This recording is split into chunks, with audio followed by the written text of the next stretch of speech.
Hello साथियों, मैं शुभांशु आपका एक बार फिर अपने YouTube चैनल वैदिक ज्ञान बाय शुभांशु में आपका हार्दिक स्वागत करता हूं। आज के टॉपिक में हम जानेंगे कि हिंदू विवाह अधिनियम में धारा 13 में जो विवाह विच्छेद तलाक के बारे में जो प्रावधान किया गया है, जैसे हिंदू दंपत्ति या फिर हिंदू पति या हिंदू पत्नी किन किन आधारों पर अपने पति या पत्नी से तलाक ले सकते हैं, उसके बारे में हम जानेंगे। जिसका वर्णन हिंदू विवाह अधिनियम 1955 की धारा 13 में किया गया है। विवाह विच्छेद तलाक ये तीन तरह से होता है। पहला वे अधिकार हैं जो पति और पत्नी दोनों को प्राप्त हैं। दूसरा वे हैं आधार जो केवल पत्नी को प्राप्त हैं। और तीसरा जो 1976 में जो हिंदू हिंदू मैरिज एक्ट 1976 में हिंदू मैरिज एक्ट में संशोधन के तहत धारा 13B जोड़ी गई। उसके तहत पारस्परिक सहमति से विवाह विच्छेद का उपबंध किया गया। इसके तहत ये बताया गया कि जो पक्षकार हैं वो अपनी सहमति से भी अपने विवाह का खंडन कर सकते हैं या विवाह विच्छेद कर सकते हैं। तो आइए जानते हैं वे अधिकार जो पति पत्नी दोनों को प्राप्त हैं।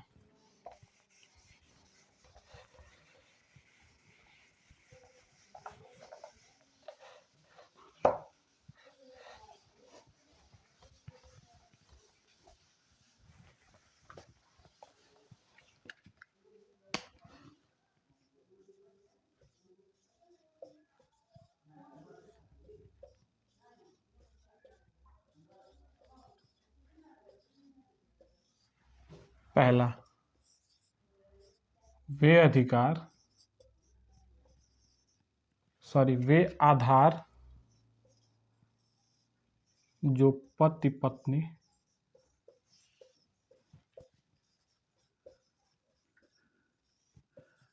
दोनों को प्राप्त हैं। ठीक है, इसमें 11 ग्राउंड बताए गए। 11 शुरू में पहले मतलब वर्तमान में 11 ग्राउंड हैं, 11 आधार हैं। ठीक है, लेकिन जब हिंदू मैरिज एक्ट 1955 में बना तो उस समय 10 आधार थे। ठीक है, हिंदू मैरिज एक्ट 1955 में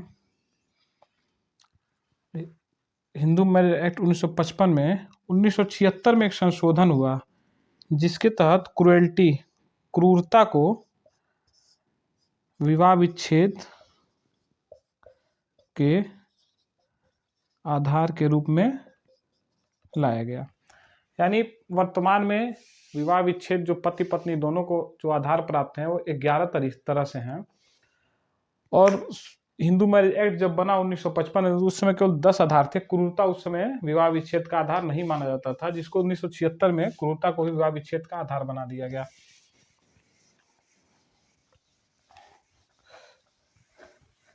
ठीक है, तो आइए जानते हैं वे आधार क्या क्या है। पहला जारता या फिर इसको जार कर्म भी बोलते हैं। ठीक है, इसमें क्या होता है? जारता का अर्थ ये होता है, ठीक है, किसी वैध विवाह में जीवित पत्नी या पति के रहते हुए किसी अन्य से संबंध रखना या फिर किसी अन्य व्यक्ति या फिर जैसे मान लीजिए कोई पति पत्नी दो हैं, ठीक है, तो उनमें से कोई भी किसी दूसरे के साथ अवैध संबंध रखता है तो वो जारता कहलाता है। ठीक है, इस ग्राउंड पे भी आप न्यायालय में जाकर तलाक ले सकते हैं। दूसरा क्रूरता, अभी मैंने बताया ये पहले नहीं था, ये जो अमेंडमेंट हुआ 1976 में हिंदू मैरिज एक्ट में जो अमेंडमेंट हुआ उसके तहत आता है। क्रूरता से आप सब लोग परिचित होंगे। क्रूरता एक तरह से घरेलू हिंसा को भी क्रूरता कह सकते हैं, जिसमें मानसिक क्रूरता और शारीरिक क्रूरता दोनों आती है। कोई भी पक्षकार एक दूसरे को शारीरिक या मानसिक तौर से हानि पहुंचाता है या पहुंचाने का प्रयत्न करता है तो वह क्रूरता के उसमें आता है। क्रूरता मानसिक और शारीरिक दोनों तरह से हो सकती है, तो इस तरह क्रूरता भी विवाह विच्छेद का आधार है। तीसरा होगा अभित्यजन। ठीक है, अभित्यजन का अर्थ हुआ कि वैवाहिक जो पक्षकार होंगे, जो पति पत्नी होंगे, वो जैसे पति या पत्नी है तो एक दूसरे की सहमति के बिना, एक दूसरे की इच्छा के बिना ही परित्याग कर दें, उनको छोड़ दें या उनके साथ रहना बंद कर दें, वैवाहिक क्रियाएं करना बंद कर दें, तो वो अभित्यजन के अंतर्गत आता है। ठीक है। अभित्यजन में सबसे बड़ी बात यह है कि बिना उचित कारण के पति या पत्नी में से कोई भी अपने पति या पत्नी का त्याग कर देता है या उसके साथ रहना बंद कर देता है। ठीक है, 3 आधार हो गए।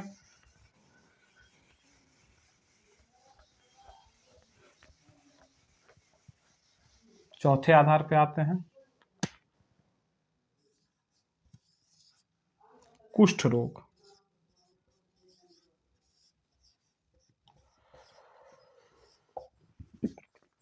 यदि पति या पत्नी में से कोई भी उग्र कुष्ठ रोग से पीड़ित है तो दूसरा पक्षकार न्यायालय में जाकर, ठीक है, यदि मान लीजिए पति या पत्नी है, उन दोनों में से कोई कुष्ठ रोग से पीड़ित है, उसे कुष्ठ रोग है, ठीक है, तो जो पक्षकार होंगे वो न्यायालय में जाकर विवाह विच्छेद की डिक्री जो है वो पारित करा सकते हैं। चौथा,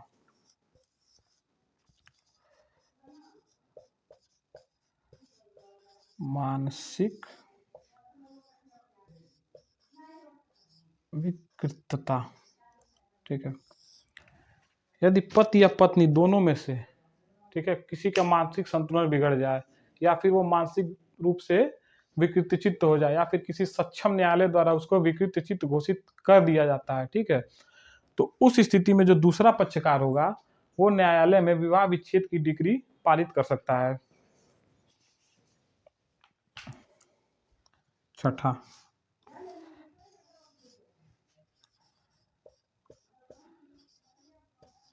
यौन विकार। ठीक है, तो इसमें क्या होता है, जैसे मान लीजिए पति या पत्नी दोनों में से किसी को कोई यौन रोग है, जैसे मान लीजिए HIV एड्स होता है, ठीक है, अगर पति या पत्नी में से कोई एक HIV एड्स से पीड़ित हो जाता है तो जो दूसरा पक्षकार है वो न्यायालय में जाकर विवाह विच्छेद की डिग्री को पारित करा सकता है। तो अब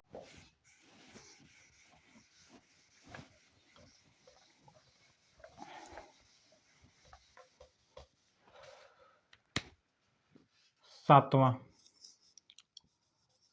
धर्म परिवर्तन। इसमें क्या होता है कि यदि पति पत्नी दोनों हिंदू धर्म से होंगे और यदि दोनों में से कोई एक हिंदू धर्म परिवर्तित कर लेता है, जोरोस्ट्रियन धर्म अपना लेता है या फिर मुस्लिम धर्म अपना लेता है, क्रिश्चियन धर्म अपना लेता है, ठीक है, तो दूसरे पक्षकार को यह स्वतंत्रता है कि वह न्यायालय में जाकर और विवाह विच्छेद की डिक्री पारित करने के लिए आवेदन कर सकता है और धर्म परिवर्तन भी एक ग्राउंड बनता है तलाक लेने का। आठवां,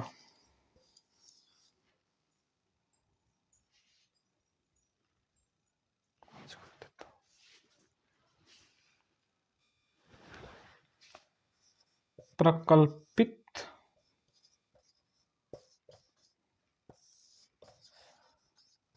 कल्पित मृत्यु।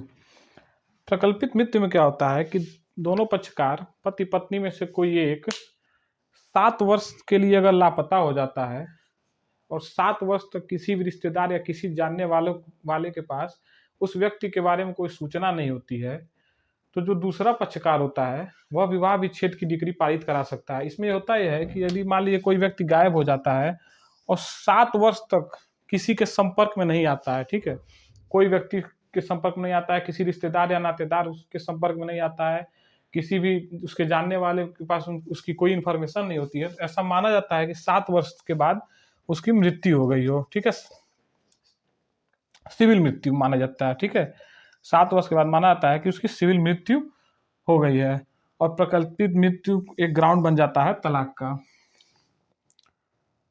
9वां है संन्यास ग्रहण या संसार त्याग।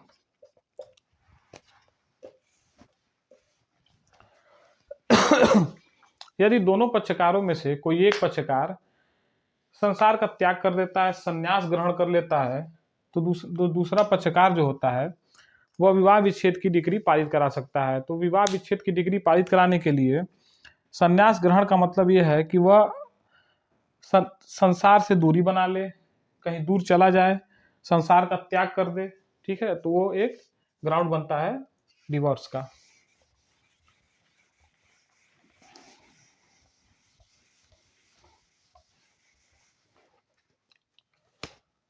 नौवां, न्यायिक पृथक्करण। न्यायिक पृथक्करण की आज्ञप्ति।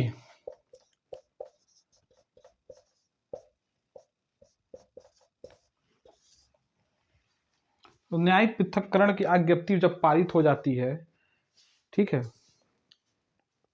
तो यदि कोई पक्षकार अपने विरुद्ध न्यायिक पृथक्करण की आज्ञप्ति पारित होने के पश्चात 1 वर्ष या उससे अधिक समय तक सहवास को पुनः प्रारंभ नहीं करता है, तो यह भी विवाह विच्छेद का एक ग्राउंड बन जाता है। और 10वां है आपका कारों के पुनर्स्थापन की डिक्री का पालन न होना। इसमें यह कहा गया कि यदि न्यायालय द्वारा दाम्पत्य अधिकारों के पुनर्स्थापन, या जैसे दो जो पक्षकार हैं पृथक रह रहे हों और न्यायालय उनको एक होने के लिए डिक्री पारित करता है, उसी को बोलते हैं दाम्पत्य अधिकारों की पुनर्स्थापन की डिक्री। यदि इसका पालन नहीं होता है तो यह भी विवाह विच्छेद का ग्राउंड बन जाएगा और दोनों में से कोई एक पक्षकार विवाह विच्छेद की जो डिक्री होगी उसको पारित करा सकता है। ठीक है, तो ये जो है वह विवाह विच्छेद के वे आधार थे जो पति पत्नी दोनों को प्राप्त हैं। ठीक है, तो अब हम जानते हैं वे अधिकार जो केवल पत्नी को प्राप्त हैं।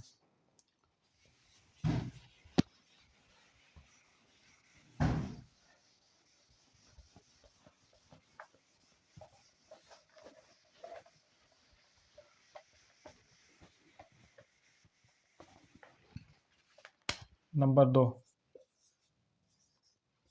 वे आधार जो केवल पत्नी को प्राप्त है। पहला, द्विविवाह।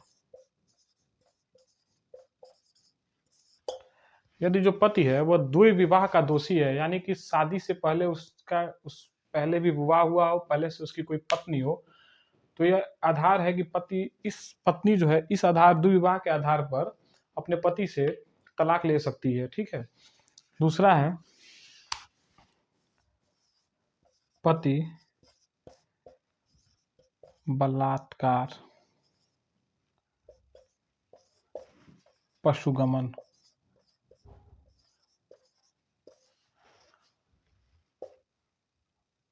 गुदा मैथुन,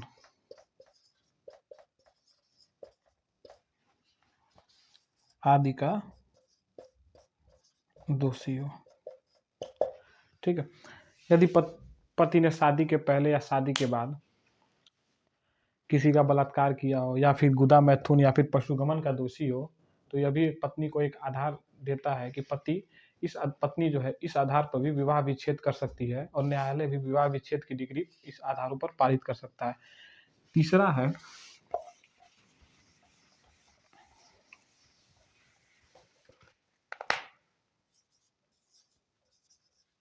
यौनावस्था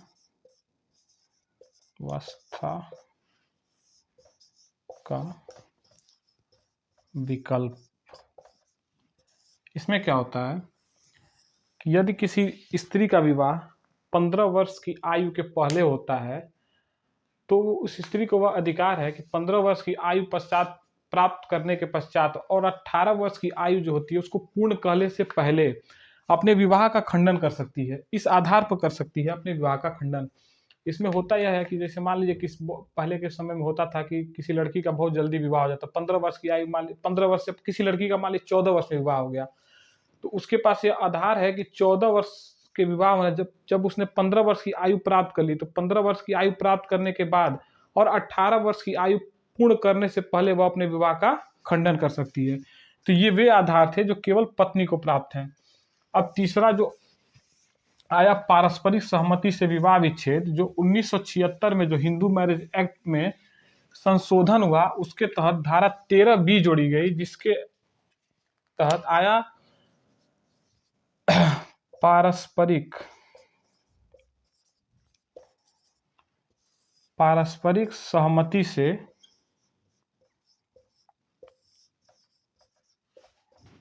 विवाह विच्छेद।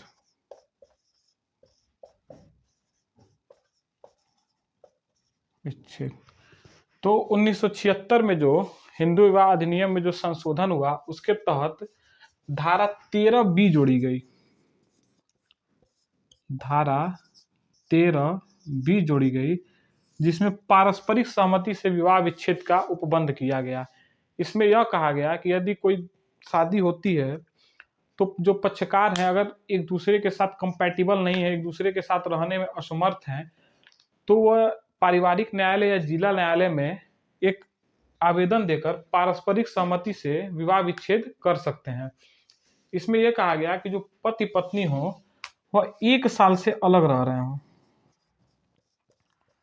1 साल से अलग रह रहे हो, ठीक, तथा शादी का भी 1 साल हो गया हो, ठीक, 1 साल से अलग रह रहे हो और शादी का भी 1 साल हो गया हो, तो वे दोनों पारिवारिक न्यायालय या जिला न्यायालय में विवाह विच्छेद की डिग्री के लिए आवेदन कर सकते हैं। आवेदन के पश्चात, ठीक है, आवेदन हो गया, न्यायालय में आवेदन एक्सेप्ट हो गया, 6 महीने बाद और 18 महीने पहले, 6 महीने बाद और 18 महीने के पहले अगर दोनों पक्षकार जो हैं पति और पत्नी 6 महीने के बाद और 18 महीने के पहले जो आवेदन अगर उसको वापस नहीं उठाते हैं, तो उसके बाद जो न्यायालय है वह विवाह विच्छेद की डिक्री पारित कर सकता है। अगर न्यायाधीश को यह लगता है कि हाँ ये सारे ग्राउंड पूर्ण होते हैं, तो वह पारस्परिक सहमति से विवाह विच्छेद की डिक्री पारित कर सकता है। तो ये था आज का हिंदू विवाह अधिनियम 1955 के तहत जो विवाह विच्छेद तलाक के जो ग्राउंड थे, जिसमें 3 ग्राउंड हमने पढ़े हैं। वे अधिकार जो पति पत्नी दोनों को प्राप्त हैं, वे अधिकार जो केवल पत्नी को प्राप्त हैं, तथा पारस्परिक सहमति से विवाह विच्छेद, ठीक है। तो ये 1955 के अधिनियम में यह बताया गया। तो आगे के वीडियो में मिलते हैं। जय हिंद, जय भारत।